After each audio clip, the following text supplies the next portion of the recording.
Maaga pa. Mamaya ko na lang gagawin yan. Marami pa namang oras. Ilan lamang ito sa mga kadalasang sinasabi ng isang tao kapag siya ay wala sa mood o tinatamad na tapusin ang isang gawain at humahantong sa procrastination.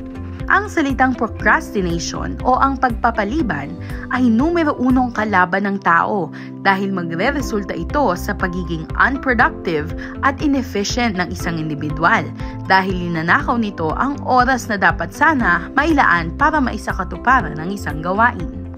Ayon sa pag-aaral ng Peer Steele, 95% of people procrastinate to some degree.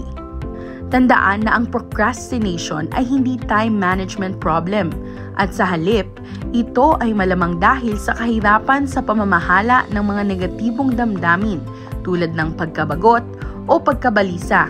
Kaya kung maaari, iwasan natin ang mga negatibong emosyon.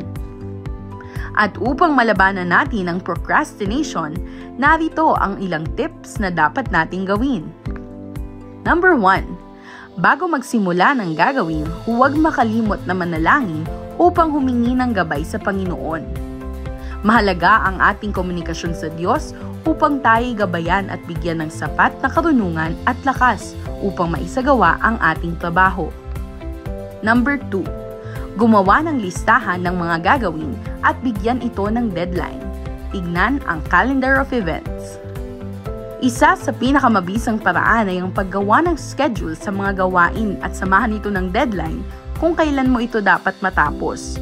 Pagkatapos ay doblehin ang oras ng deadline na ginawa mo. Number 3. Iwasan ang mga distractions. Focus sa mga ginagawa. Iwasan tumingin sa cellphone o sa social media. Siguraduhin na nakapatay ang TV o radyo upang huwag ma-distract.